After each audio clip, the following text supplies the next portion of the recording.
This program is brought to you by Emory University.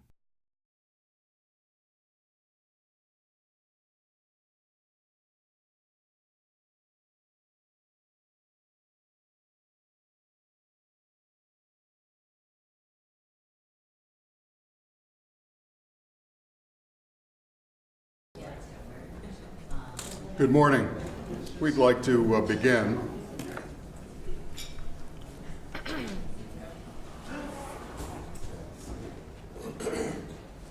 My name is Robert Franklin. I serve on the faculty at the Candler School of Theology and am director of the religion program at the Chautauqua Institution in Western New York. Dr. King once said, "This hour in history needs a dedicated circle of transformed nonconformists." Isn't that a marvelous phrase? This hour in history needs a dedicated circle of transformed nonconformists. The saving of our world from pending doom will come not from the actions of a conforming majority, but from the creative maladjustment of a transformed minority. End quote. That's from his sermon, Transformed Nonconformists. And you can find that in the marvelous little collection titled Strength to Love, the sermons of Martin Luther King. I assigned that to all my students. Today we move into the zone of engaging faith, theology, of beliefs. In Spanish, there's the notion or the concept of creencias, beliefs that are so deep that we don't have them, we are them. And we encounter some beliefs that are harmful, that are wrong, that are misinformed, that are immoral. And as we move into the zone of church cultures, Christianities in the West and the East, we bump against these creencias. Today we have three extraordinary scholars who will help us to navigate, understand better, interrogate, dismantle, deconstruct, reconstruct, and bring fresh imagination to this important arena of discourse. I will introduce each speaker just before they speak, because other people will come and the people will sit there and say, so who is this? And what's... So I'm going to begin with Professor White, and she will speak for 15 minutes. I will serve as timekeeper as well, I'm told. And we'll try to more or less conform to those time boundaries in respect of those of you who wish to join the conversation afterward, and I'll have ample time to do that. So, Professor Heather R. White is a scholar in residence at the Burke Theological Library of Union Theological Seminary and a fellow with the Engaged Scholars Studying Congregations program of Hartford Seminary. She has a PhD in American Religion from Princeton University and an MDiv from Princeton Theological Seminary. And she's taught in the Religious Studies programs at Vassar and the New College of Florida. She's completing a book on American Protestants and homosexuality politics, tentatively titled Reforming Sodom, Protestants and the Making of Modern Sexual Identity, and that's forthcoming from the University of North Carolina Press in 2015. Congratulations. During her stay,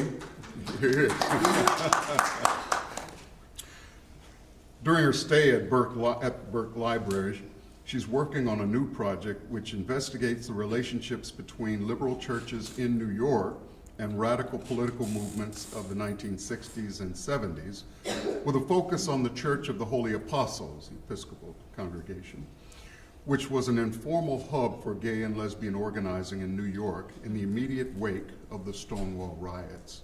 We look forward to Heather's important insights, and you now have the stage. Thank you. Welcome. Thank you. I'm going to grab it. And I'm going to get out of the way. Yes, all right.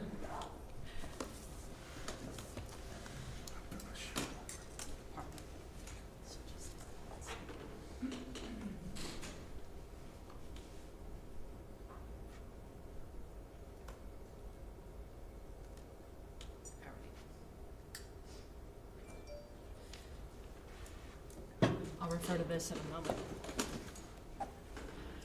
First of all, I'm really excited to be here. And two things are helpful to know before I start. The first is that that I'll be presenting on something a little different than what I list in the announcement. Instead of talking about the Episcopal Church in New York, which was the hub of gay liberation organizing right after Stonewall. That's part of, I'll get to that at the very end of this. But I'm going to focus instead on Glide Memorial Church in San Francisco, which in many ways was a catalyst for what later happened at churches like Church of the Holy Apostles in New York. And the second thing is that this is so I'm presenting from a chapter in this current book project that I'm finishing up right now. So that 2015 is like prophecy. It's under contract, but I also have to get this to the publisher. So this is a little bit of a splice job, and I'm focusing on the really important stuff, I think. So here we go. Glide Church. And I see someone knows Glide Church, yeah. Glide Church in the 1960s. All right, so this is where we're landing, and I'm going to gloss over an incident that many of you may already have heard about, some of you may have not. The easiest way for me to gloss over that was to show you an image. So this is the San Francisco Chronicle in January 1965. There's 8 ministers here, and the two key people to point to is, you can see second from the left is Cecil Williams, and the person speaking at the far right is Ted McIlvenna. I will refer to them a couple of times because they were both really involved. Well, all of these ministers were very involved in the Council on Religion and the Homosexual, an organization that was founded in 1964 to facilitate dialogue between what were then called homophile organizations and mostly at this point Protestant churches. And this was immediately following an incident where police raided a dance that the Council on Religion and the Homosexual, or CRH, had organized. And the minister stepped up to respond and call out the police for incidents of harassment and violence. So I'm interested in this. There's been a fair amount of work on this in the historiography of gay and lesbian history, right? And most of it has focused on the aftermath in San Francisco and the great things that happened, as a part of, as a consequence of this, gains made locally. But there hasn't been a whole lot of attention to what was going on with the ministers, what kind of context informed their involvement, and what kinds of consequences there were of this seemingly local incident. So this is what I'm going to be presenting on today as a way of looking at how ministers, progressive Protestant ministers, most of them white, but certainly not all of them. Cecil Williams was an African-American pastor who was involved with this, and Lloyd Wake is a Japanese-American minister who was also and continues to be in San Francisco. So there were also a number of clergy of color who were involved in this as progressive Protestant clergy activists. So Protestant clergy activists are one place where we can see the connection between civil rights organizing and the early roots of LGBT organizing. And I'm interested in this incident for that reason. I'm also interested in it for two other reasons. And one is that the language of the ministers and the investment of the ministers provides another context to look at how the analogies were being made between movements. So not only the investment of bodies, people involved in both movements, but also how the analogies were made. And the analogies are a little different among the ministers than it was dominantly in the homophile organizing, because they were invested particularly in Christian theology and in looking at the theological and moral connections between the imperative to advocate for racial justice and the imperative to advocate for for sexual justice. So there's a resource for looking at moral politics in the movement. And that's particularly important, too, because the dominant language of the homophile movement was a secularist politics, that we need to get religion out of our bedrooms, right? And that sounds familiar, right? So in these connections, in these clergy connections between movements, there's a resource for looking at a history of moral politics or religious politics. And then the third thing was the surprise for me. And that was, in researching the CRH, I also found that there was quite a network of progressive urban congregations that were translating activist organizing between various social justice movements of the 1960s, and were behind-the-scenes supporters in many ways of the homophile and later gay liberation organizing. So that's the broader grid. Ministers as people involved in both early LGBT and civil rights, the moral politics that informed that activism, and the behind-the-scenes stories of progressive church involvement. So I'm going to jump in. A cohort of mainline Protestant leaders of this era, so this was what was informing much of this activism. A cohort of mainline Protestant leaders of this era faced the urban crisis, as they called it, with the conviction that status quo ministry was not an option. They approached the demographic challenge of emptying pews in predominantly or formerly white congregations, and looked at how churches needed to be involved in the neighborhoods around them. So a generation of left-leaning clergy cast their lot with urban churches as a sign of God's preferential option for the poor and disenfranchised over the comfortable pews of suburban churches. Their mission, to support Harvey Cox's encapsulation of these trends in the book The Secular City, was to leave their palaces behind and step into God's permanent revolution in history. In developing these new ministries, urban ministers traded in Bible dictionaries for Reveille for Radicals, a 1946 manual for grassroots organizing written by Chicago activist Saul Alinsky. In a network of emerging urban training centers, foremost among them the 1964 founded Chicago Urban Training Center, ministers gained skills in grassroots organizing and political advocacy. And this was important for civil rights organizing as well as for a number of other social justice movements of the time. The rhetoric and strategy taught in these centers challenged the conventions of parish ministry and urged pastors to effectively turn their congregations inside out, to develop experimental programs that focused on the circumstances and needs of communities around the church. So these programs wouldn't offer handouts or charities, but the focus was on enabling disenfranchised communities, and enabling is a key word here. So the method of the ministry was activism, and we can see pastors of these urban congregations in places like St. Louis, Seattle, New York, Dallas, Boston, Kansas City, Chicago, Los Angeles, and many others. There was a cohort of clergy activists working to develop ministries devoted to the gospel call of making justice. And in San Francisco, perhaps more than any other city, urban ministers faced the question of queer disenfranchisement as a front and center issue. And this is where GLIDE is important, because it was located on the front lines of this question in San Francisco in the Tenderloin district, which was a vice district and what was called a homosexual ghetto, which placed it right in the middle of this question of, again, queer disenfranchisement. And the key figure in beginning the Council on Religion and the Homosexual was Ted McElvenna, who was appointed as a young adult outreach coordinator.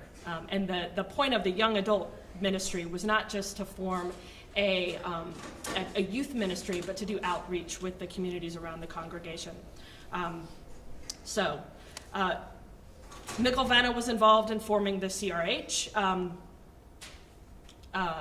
Cecil Williams came in a little bit later that summer and also worked with McElvenna. The two of them were the point people with the police, actually, in trying to negotiate their support before the dance that was raided in 1965. Obviously, those negotiations failed. The police came anyway. But if we look at this incident from the perspective of the organizing and training that they would have received at the Chicago Urban Center, it provides some other ways of looking at this incident.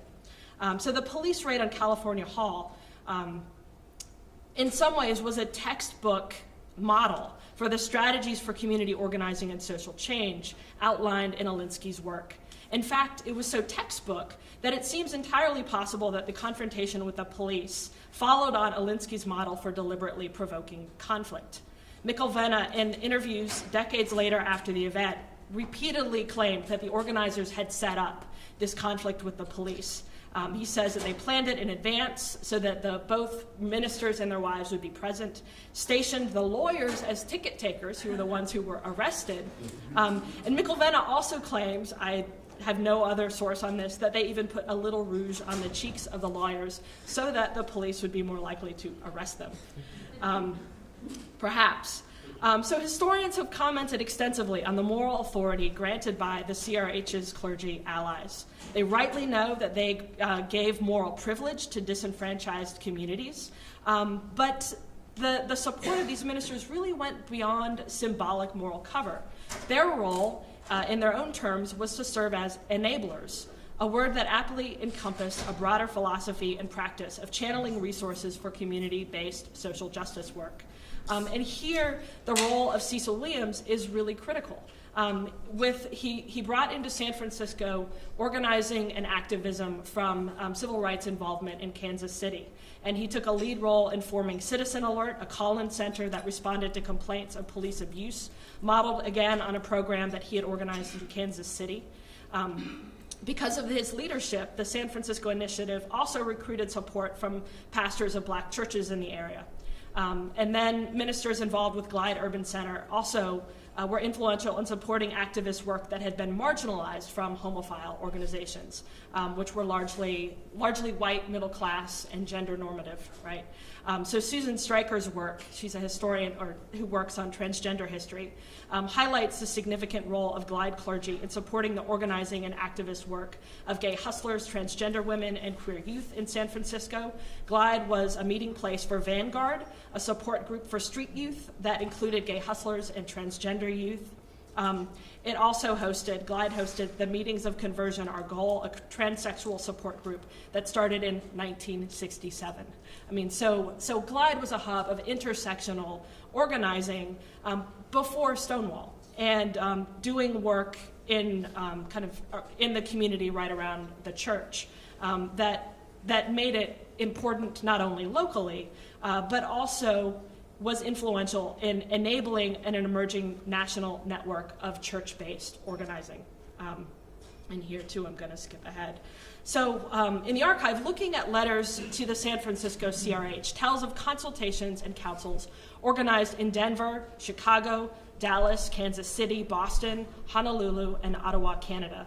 The letters about the new councils on religion arrived in the midst of proliferating new organizations in the homophile movement. Between 1965 and 1968, the number of local organizations devoted to gay and lesbian rights more than doubled.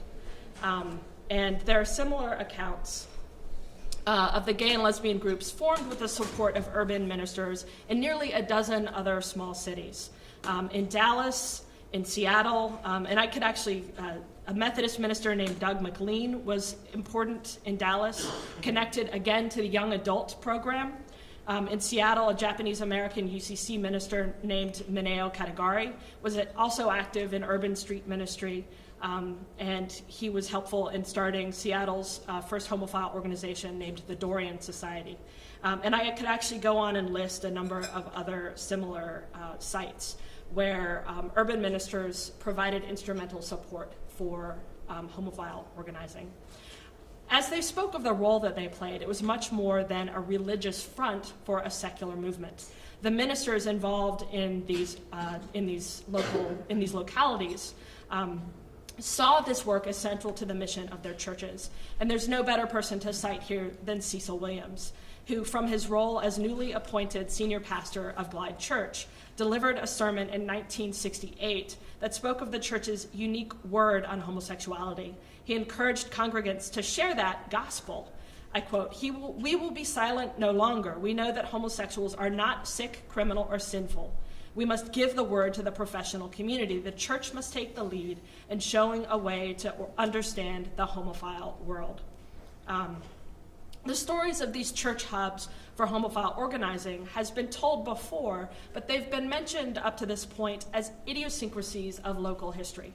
a number of historians writing community histories have commented with surprise at the discovery that the first gay organization in their city met at a church with the support of a local pastor.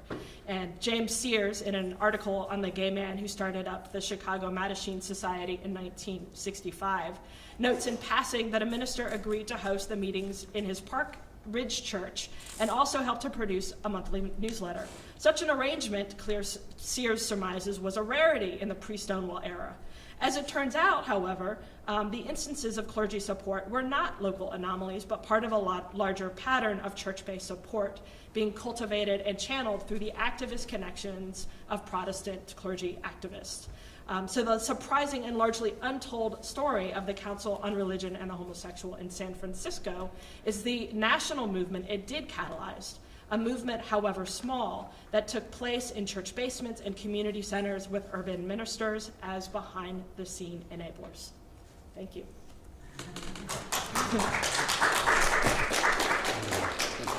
Oh, right.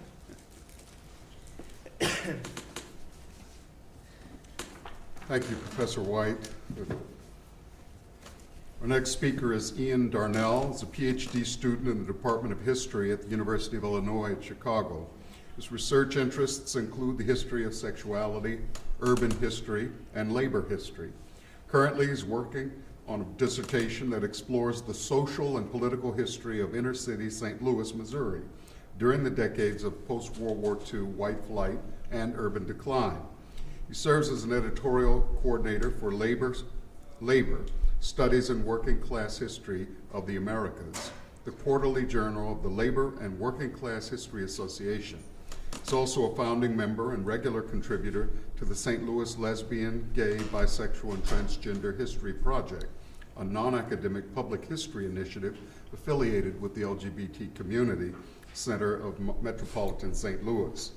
In this capacity, he's recorded oral history interviews with LGBT elders, helped collect documents and artifacts, and prepare them for donation for archival repositories, designed and led walking tours of LGBT historic sites, and helped create outdoor exhibits for St. Louis's annual Pride Festival.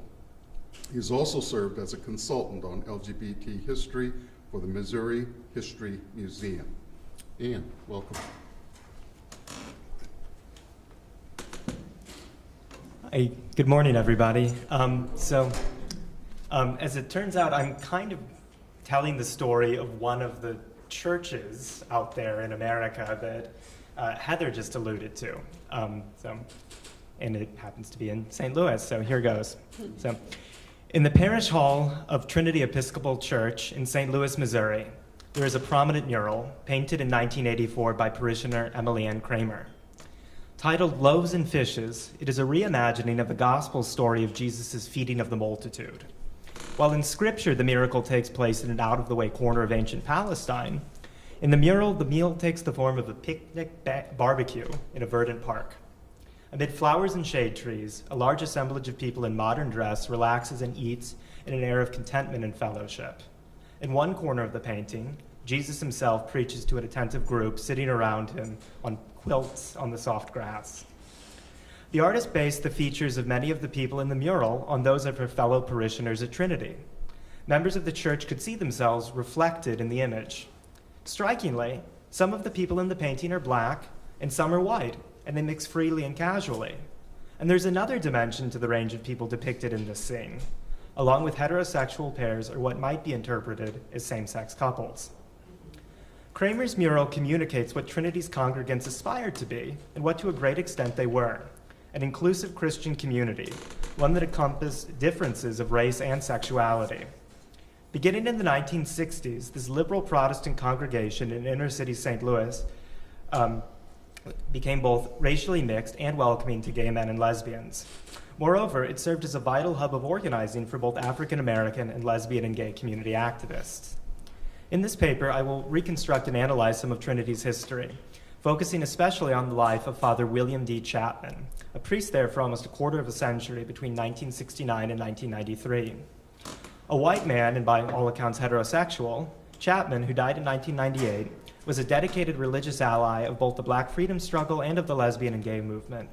His commitment to these two grew out in part of his faith, a faith in which he said that he found, quote, love that is inclusive, love that empowers a person to live, grounded in truth, but free to walk with others in this pluralist world.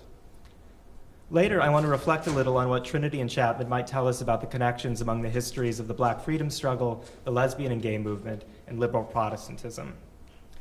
Now to begin Bill Chapman's story. He had roots in the Church of England in the larger Anglican world. His paternal grandfather was a clergyman too, an Anglican priest who immigrated with his family from Ireland to Canada at the turn of the 20th century. Chapman himself was born in Toronto in 1924. In the late 1930s, Chapman's father, a businessman, accepted a position in Missouri and so relocated his Anglo-Irish-Canadian family, including then-teenager Bill, to the border state metropolis of St. Louis. This was a fateful move. Bill would go on to spend most of the rest of his life, including almost all of his years of ministry, in St. Louis or nearby parts of Missouri. When Chapman arrived, St. Louis had yet to be transformed by post-World War II urban decline, deindustrialization, and white flight. It was still one of the largest cities in the country, a smoggy, densely populated place full of factories and streetcars, great wealth and great poverty. Missouri was a former slave state, and in the wake of Reconstruction, it had adopted a version of de jure Jim Crow. The economic opportunities of the bustling city, however, also made St. Louis one of the primary destinations of the Great Migration.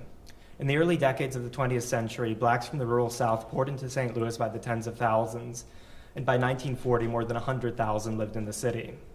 As in many northern cities, restrictive covenants and other discriminatory real estate practices largely confined this growing number of black St. Louisans to a few small, overcrowded ghettos.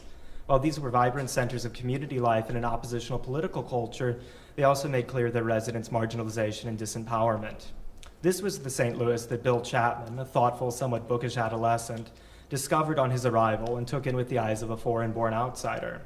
It seems that at this time his conscience was first stirred by the question of racial inequality. Chapman graduated from high school in 1942, in the midst of the Second World War. He returned to his native Canada and served in the Canadian Royal Air Force as a fighter pilot and flight instructor. It was around this time that he made a decision to pursue a career in ministry and to make a life for himself in the United States. After the war, Chapman's post-secondary education began in Haverford College in Pennsylvania, where he was exposed to Quakers' traditional concerns for social justice and nonviolence. Then, in the late 1940s and early 1950s, he attended divinity school at the University of Chicago. These were heady times for idealistic and socially conscious seminarians like Chapman. The post-war political order had opened up new possibilities, and the movement for African American civil rights was picking up steam around the country. At the same time, a new conversation had begun in liberal Protestant churches in regard to human sexuality. The 1948 publication of the Alfred C. Kinsey book, Sexual Behavior in the Human Male, which among other things reported what to many were shockingly high rates of homosexual sex, helped spur this discussion. As historian Emory Griffith, your advisor, right, has shown, the reactions of religious leaders to the Kinsey report varied. Some clergymen responded with disbelief and moral indignation, but others encouraged their peers to grapple seriously with the study's findings and to use it as an opportunity to rethink their approach to sexual ethics. One prominent member of this latter camp was Presbyterian minister Seward Hiltner, who taught at the University of Chicago's Divinity School while Chapman was a seminarian there. As Chapman studied theology and ministry, he was steeped in urgent debates about sex and race in America. In 1952, Chapman returned to Missouri and was ordained an Episcopal priest. His first position was a parish in Columbia, Missouri. He chafed at the glaring racism he encountered there and took action, participating in restaurant sit-ins and managing to organize a racially mixed church choir. Perhaps to keep him out of trouble, however, he was soon sent to a church halfway across the country in Maine, where he quietly served through the remainder of the 1950s. In 1960, Chapman returned to the Show Me State on the request of George Cadogan, Missouri's new Episcopal bishop and a progressive on civil rights. Chapman spent the 1960s in southeast Missouri, in a part of the state called the Boot Heel, or as locals say, the Boo Heel. This cotton-growing region was a northern extension of the Mississippi Delta and had a similar racial climate. Chapman served as a priest at a small Episcopal church in the area while also engaging in civil rights activism and heading the Missouri Delta Ecumenical Ministry, which offered a variety of social services to impoverished African-American agricultural workers. Among his achievements in this era was helping to organize a cooperative farm that permitted its members a chance at economic independence. During these years, he also met and married Ellie Chapman, the woman with whom he would share the remainder of his life. Their first date was at an NAACP rally. Things really got interesting in 1969 when Bill and Ellie moved north from the Boo Heel to St. Louis. Bill began work at Trinity Episcopal Church, a remarkable congregation in St. Louis's Central West End neighborhood. Before the Second World War, when Bill first lived in St. Louis, this had been a ritzy part of town, home to many of its wealthiest and most respectable citizens. Back then, virtually all of its residents were white, all except for live-in domestic servants. After the war, however, the character of the neighborhood changed as blacks moved in, while whites moved out in droves to the suburbs. The Central West End, however, never truly transitioned from being a white neighborhood to a black one, as did many neighborhoods in North St. Louis. Instead, in the 1950s and 60s, it became a sort of middle ground, a patchwork of white, black, and racially mixed blocks between predominantly white and what had become predominantly black sections of the city. At the start of the 1950s, Trinity, heretofore an all-white parish, found itself at a crossroads. It saw its membership numbers dwindle, and it faced a sort of identity crisis. While many churches in similar straits disbanded or relocated to the suburbs, Trinity's members took a different path and instead voted to remain in place. In the following years, the parish also became racially integrated, as black Episcopalians were welcomed in the church, and later, other African American residents of the neighborhood were drawn in because of the church's neighborhood outreach efforts. By the time the Chapmans arrived at the close of the 1960s, more than a third of the parishioners were black, and the parish had elected several black members to its lay leadership board. In the 1950s and 60s, more was changing in the Central West End than the neighborhood's racial makeup. The neighborhood was also becoming the principal locus of St. Louis's lesbian and gay community. At the start of the 1970s, sociologist Laud Humphreys, at the time himself a closeted Episcopal priest and a friend of Bill Chapman, described the area as the city's gay ghetto, a bohemian community of high social and racial diversity, with a high proportion of homosexual residents and half a dozen gay bars. Even in the 1960s, queer people were drawn to the neighborhood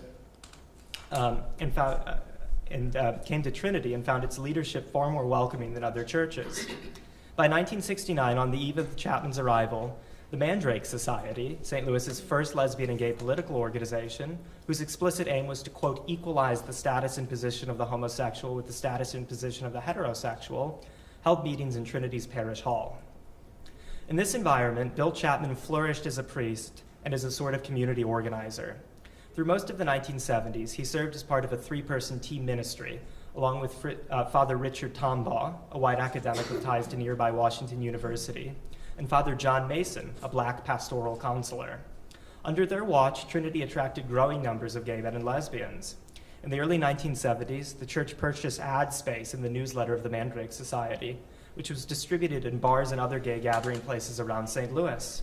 In so doing, Trinity both helped to support the organization financially and promoted itself as an inclusive congregation. All of you, all people, including each of you, the ad announced to the newsletter's readers, are invited to attend all services in this historic Anglo-Catholic parish church whose special mission is to serve the entire community. So that ad was running in 1970 in a newsletter distributed in gay bars. So Chapman encouraged gay congregants to become involved in the life of the church by joining the choir or running for election to the parish's lay leadership board. In the 1970s, Trinity also hosted meetings of St. Louis's chapter of the Gay Liberation Front and of Integrity, a gay Episcopal group. Chapman was very conscious of Trinity's unusual identity as a congregation that was both racially mixed and welcoming to gays, and he encouraged parishioners to think through how this fit into their lived experience of faith. In Lent of 1976, for example, he led a weekly series of post-worship discussions of Christian perspectives on the following topics: sexuality and vocation, sexuality and ordination, race and identity, race and power, and race and community. During the 1970s, Trinity not only served as a center of lesbian and gay activism, but also of African American and interracial collaboration, community life, and political organizing. This was exemplified by the collaboration between Bill Chapman and Jesse Todd. As a young man in the 1960s, Todd cut his teeth as an activist in the Zulu 1200s, a St. Louis Black Power group. In 1969, Trinity hired him to run some of their neighborhood programs. For several years, Todd served as director of the Concerned Citizens Community Center, which was located in a building adjacent to the church that Trinity rented. This facility held African dance classes, adult education classes, and meetings of a prison visitation program operated by the Black Panthers. This same space also featured pool and ping pong tables, and they encouraged people from the neighborhood to come. It was also for a time where Trinity's children's Sunday school met. In the mid-1970s, Chapman allowed Todd to use Trinity as headquarters for an extended protest campaign against City Hall in the face of cutbacks to community services. The campaign culminated in nonviolent civil disobedience and arrests. Todd became a member of Trinity during these years and continues to attend the church to this day. In the 1980s, as Trinity confronted the AIDS crisis and the deaths of many of its members, the parish also began to seriously consider whether it should begin publicly blessing same-sex couples. Parishioners were not of one mind on the issue, especially as neither the leadership of the National Episcopal Church nor the Diocese of Missouri had given their approval. Chapman was a proponent of the idea, however, and began to bless same-sex couples privately in his office and to participate in non-denominational services of this kind elsewhere. In his annual report in 1987, he reflected on how that year he had encountered, quote, an outward and visible sign of grace working among us, when he prayed with two males as they offered their friendship to God. In 1991, Chapman determined to hold a Holy Union ceremony between two women parishioners, Carrie Clement and Amy Squire, at Trinity. Shortly before the ceremony, Chapman confided in a letter to a fellow priest, "It is no longer thinkable not to do it." On July 27th, Chapman and his co-rector, Susan Nanny, officiated as the two brides exchanged vows in Trinity Sanctuary. The church was filled with their supporters and fellow parishioners. It was the first of many such ceremonies at Trinity. In June 1993, 68-year-old Chapman retired from active ministry after 41 years in the priesthood. Indicative of Chapman's influence and high stature in St. Louis, Mayor Freeman Bosley Jr., the city's first black mayor and the first with close ties to the city's lesbian and gay activists, declared one Sunday that spring William D. Chapman Day to honor his contributions to the larger community. So, how to make sense of Chapman's long life of involvement in both the Black freedom movement and the gay and lesbian movement, and how to make sense of the church that he helped lead, which bridged the two of these struggles. I think, as Heather suggested, his life is actually representative of a very widespread phenomenon, but one that most historians of the gay and lesbian movement haven't really acknowledged or grappled with. As Heather has suggested, I think that we're actually discovering that many churches like this, churches that were very often interracial and took a progressive stance on issues of sexual politics, actually played an important role in many communities across the country. And it's an important dimension of the history of sexuality and the history of race that needs to come to greater prominence.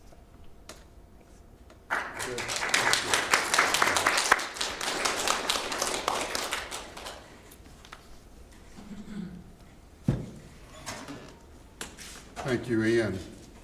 Our third speaker, Carol Lautier Woodley, is still a doctoral student? PhD candidate. Candidate, terrific. Wonderful to have that update. Is a doctoral candidate in American Studies at George Washington University. Her interest in the intersection of race, religion, and sexuality is greatly informed by having grown up queer in a holiness congregation in North Carolina. Her master's thesis, From Death to Life, the Development of Christian AIDS Ministries in Harlem, won the Hurston Award for Excellence in the Social Sciences from the Institute for Research in African American Studies at Columbia University. Today, Carol revels in the gift of God's unconditional love and worships freely and gratefully at City of Refuge, D.C., in our nation's capital. Carol? Thank you. I'm sorry. Good morning, everyone. Morning. That bio is from a couple of years ago, so I was a little surprised by it. Beware of what you put on the web. Indeed. Okay.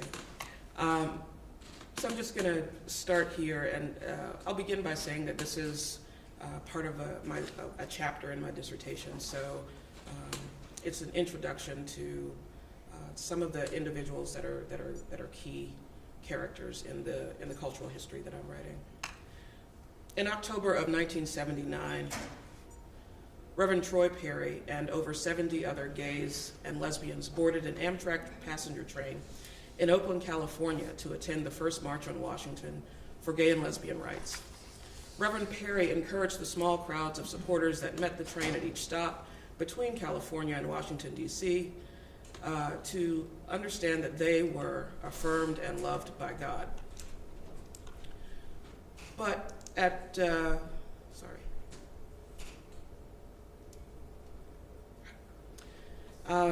but in Ogden, Utah, the train was also met by Reverend Robert L. Harris, who laid across the train tracks in protest.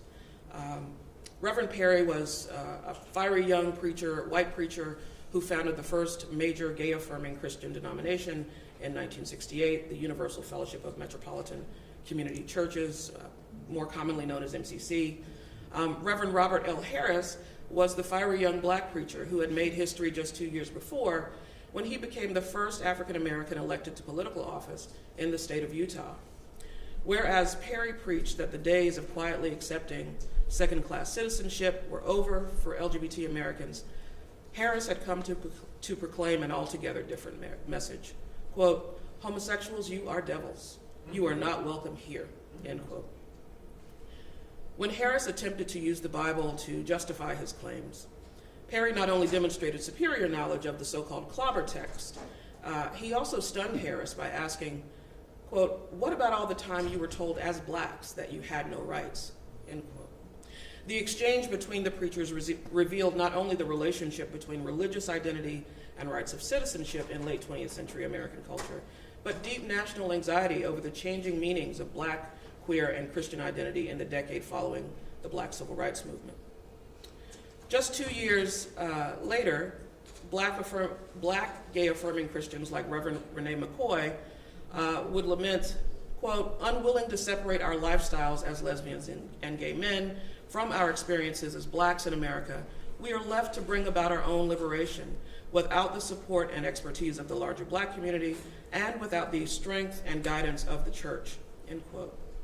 It was in this context that Dr. James Tinney attempted to link the strength and guidance that Reverend McCoy referenced to the movement for gay liberation in an essay that declared, quote, "I am black, I am gay, I am Pentecostal." With those words, he challenged the heteronormativity of black churches and concisely articulated the elaborate passing project that defined the last 15 years of his life. From 1973 until the weeks preceding his death in 1988, James Tinney was an active and vocal member of Washington, D.C.'s African American, lesbian, gay, and religious communities. In 1968, however, Tinney was a married white man raising 2 daughters with his wife Darlene in a Pentecostal church in Kansas City, Missouri. When a same-sex affair ended his marriage, Tinney began to create a new identity, one inspired by the prominence of church laity and leaders in the Black Civil Rights Movement. Tinney immersed himself in Black Pentecostal church culture with the intention of making what was then termed the homosexual legible within existing political and religious discourse. This paper argues 3 points that are part of my larger dissertation project. First, having witnessed the way participants in the Black Civil Rights Movement used religion to counter racist characterizations of African Americans and to buttress demands for legal equality, Reverends Perry, Tinney, and McCoy, as well as other affirming Christians, believed in the power of Christianity to disambiguate blackness and objection. Second, this belief caused them to understand Christian identity as a condition of establishing gay subjectivity. Third, whereas McCoy expresses resignation and determination, Perry and Tinney invoke black religious identity as a means by which to advance recognition of LGBT Americans within the beloved community. In particular, Perry and Tinney call attention to racial and religious conceptions of suffering and justice in black and LGBT social movements. Focusing on their work, I argue that the gospel of gay liberation for them was predicated on the cultural intelligibility of anti-black violence, black religiosity, and the end of legal segregation. Further, attention to the role of religion in LGBT social movements productively complicates existing scholarship on Black and LGBT religiosity, which too often falls into well-worn debates over whether Christianity is conservative or liberal, and whether the faith of minoritarian subjects constitutes assimilation or resistance. In what follows, I provide the context in which what I'm calling the affirming Christian movement emerged. I then provide examples from some writings by Tinney and Perry in which they invoked Blackness to support gay liberation. And I conclude briefly by suggesting some ways that these figures invite us to consider the value of queering scholarship on Black, queer, and Christian identity.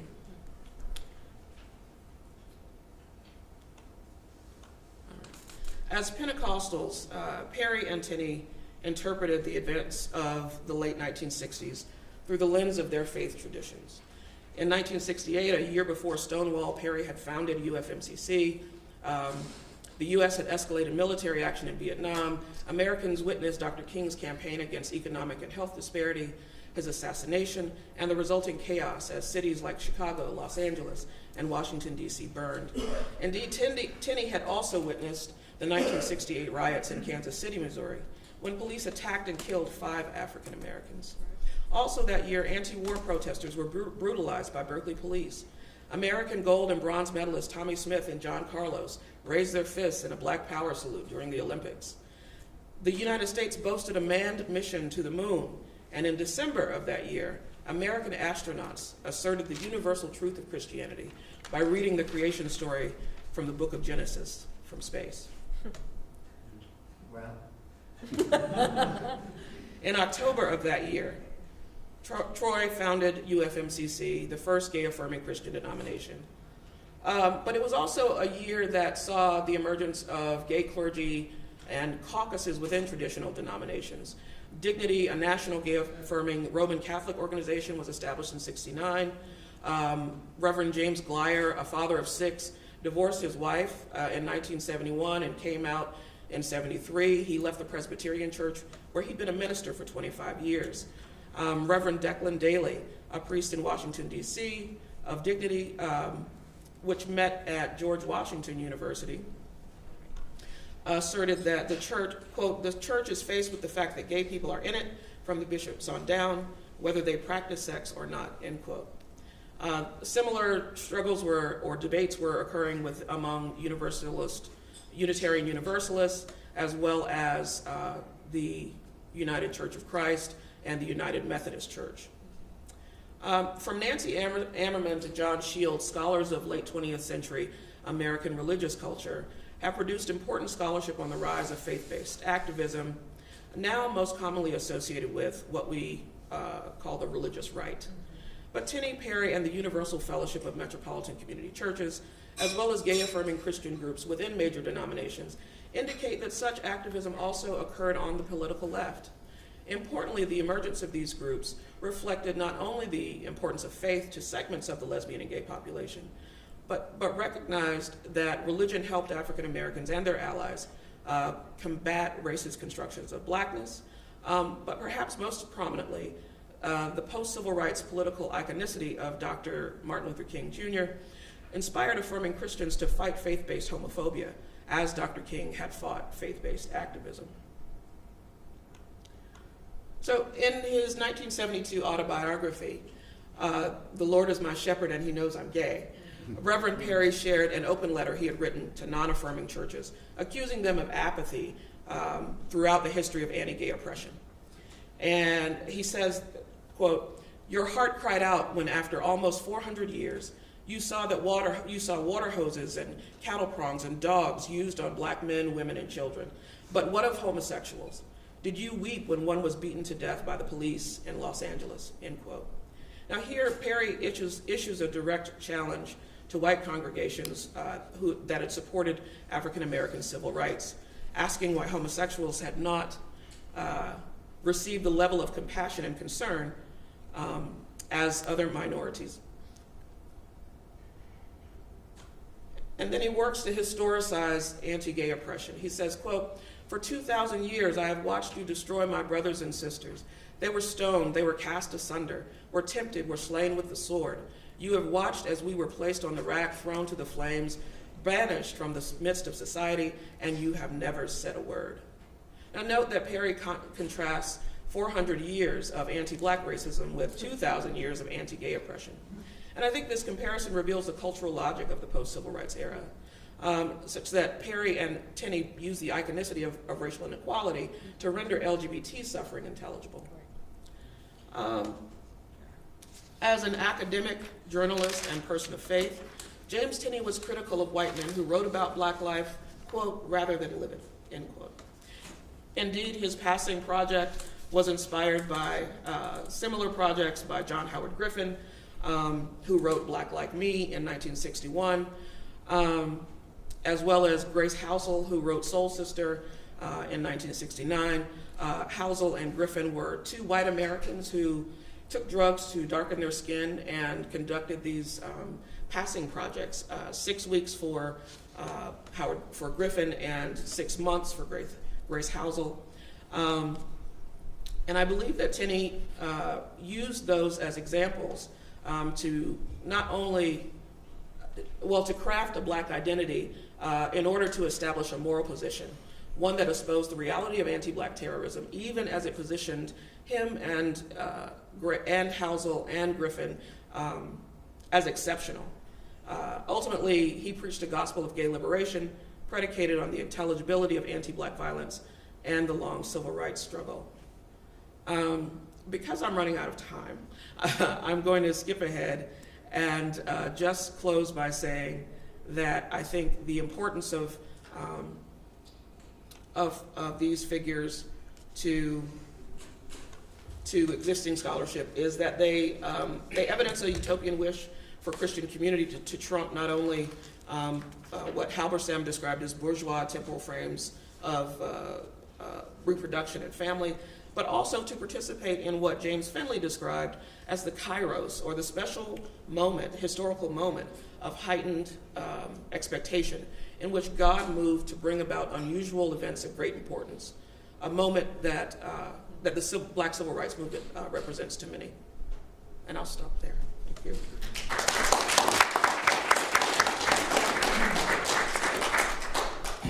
Thank you a great deal. Those are very informative, challenging, and I think intriguing narratives that we've heard of these extraordinary leaders, Cecil Williams, William Chapman, James Tenney, the many other moral exemplars that have been highlighted in these three extraordinary presentations. I want to thank each of our panelists.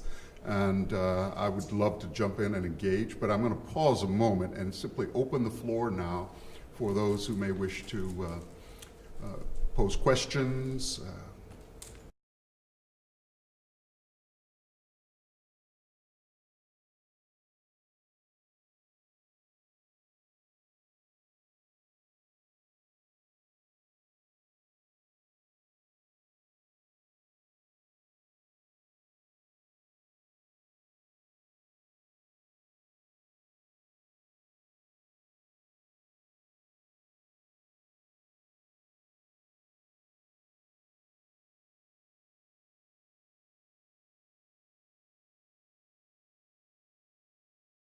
The preceding program is copyrighted by Emory University.